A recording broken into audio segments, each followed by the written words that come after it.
ఈ నెల 19వ తేదీన నాగోలు పోలీస్ స్టేషన్ లిమిట్స్లో డేరంగుల మల్లికార్జున్ అనే వ్యక్తిని మర్డర్ చేయడం జరిగింది. ఆ రోజు ఒక వ్యక్తి వచ్చి అతన్ని బైక్ మీద తీసుకెళ్ళి వెళ్ళినాడు.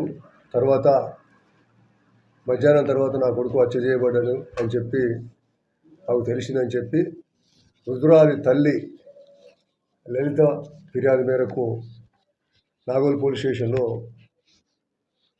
అండర్ సెక్షన్ 302లో కేసు రిజిస్టర్ చేయడం జరిగింది. దానిలో ఇన్వెస్టిగేషన్లో భాగంగా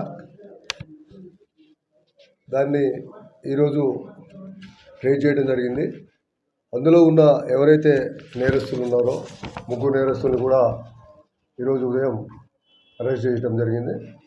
వాళ్ళు కొప్పుల అర్జున్ యాదవ్, ఇతనికి ఈ చనిపోయిన డిసీజుడికి గతంలో పాత కక్షలు ఉన్నాయి. వీళ్ళంతా కూడా గత 15-20 సంవత్సరాలుగా ఫ్రెండ్స్.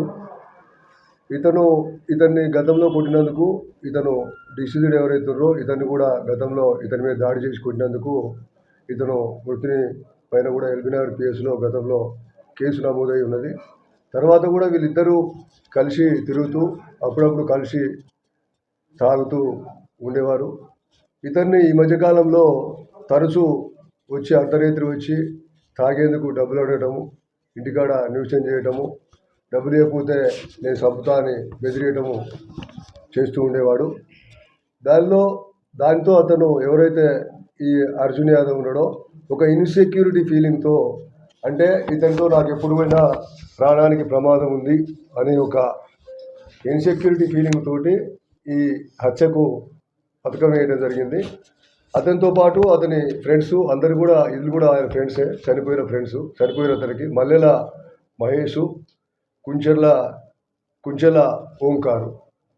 ఇప్పుడు ఈ మల్లెల మహేష్ తోటి కూడా ఇతనికి పాత గొడవలు ఉన్నాయి.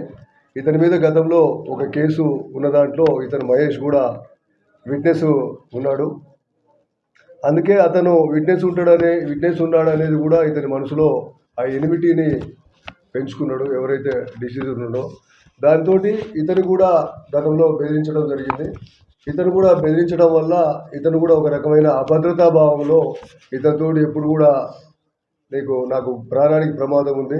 ముఖ్యంగా ఇతను అప్పుడప్పుడు చనిపోయిన అతను కూడా ఆ చాకుని క్యారీ చేసేవాడని చెప్పి తెలిసింది.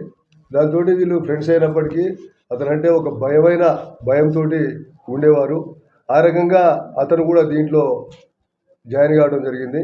ఇంకొక అతను కుంచెల ఓంకారు, ఇతనితోటి కూడా ఇతనికి డిసీజుడికి పాత కక్షలు ఉన్నాయి.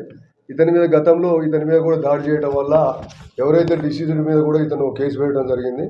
గతంలో కూడా ఇతన్ని స్టాబింగ్ చేసిండు ఓంకార్ని డిసీజుడు.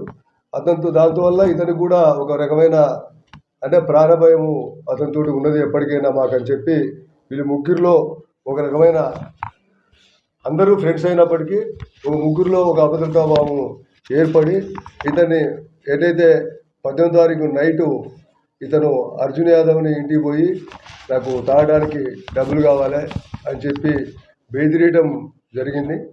దాంతో అతను భయపడి వీళ్ళు ముగ్గురు కూడా జమ చేసుకొని ఏదైతే అతను ఆ రోజు 19వ తారీఖు పోయి తాగడానికి పోయిందని చెప్పి తెలుసుకొని వీళ్ళు ముగ్గురు కూడా ఏదైతే స్విఫ్ట్ కారు ఉన్నదో మన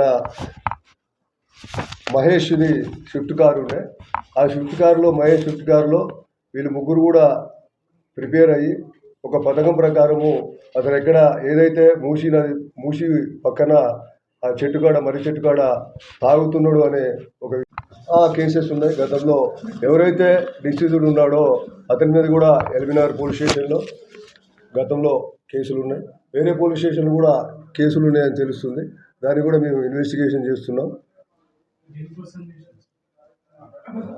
ఇతను ఆటో డ్రైవర్గా, కార్ డ్రైవర్గా పనిచేస్తూ కొంత ఆవారగా చనిపోయిన అతను తిరిగేవాడు. దాంతో అంటే బెదిరించి అతనికి తాగుడు అలవాటు బాగా ఉన్నది. ఆ తాగుడు అలవాటు వల్ల అతను వీళ్ళనే బెదిరించి వాళ్ళ ఫ్రెండ్స్నే బెదిరించి డబ్బులు వసూలు చేసి వాడు తాగేవాడు.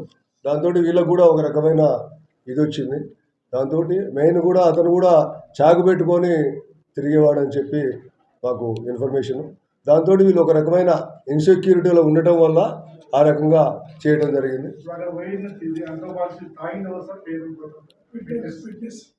విట్నెసెస్ తాగింది కూడా వీళ్ళందరికీ తెలిసినతనే, అతను కూడా వీళ్ళ ఫ్రెండే. అతనికి ఈ అచ్చుతోటి కానీ లేకపోతే దీంతోటి కానీ ఎలాంటి సంబంధం లేదు. దాంట్లో మేము చాలా కూలంకషంగా విచారణ చేయడం జరిగింది. బండి పైన ఎక్కించకపోయింది వాస్తవము, అతనితో కలిసి తాగింది కూడా వాస్తవము. ఎక్కడ కూడా అతని ఇన్వాల్వ్మెంటు టెక్నికల్ ఎవిడెన్స్లో కానీ వేరే రకంగా కానీ ఇన్వాల్వ్మెంట్ లేదు.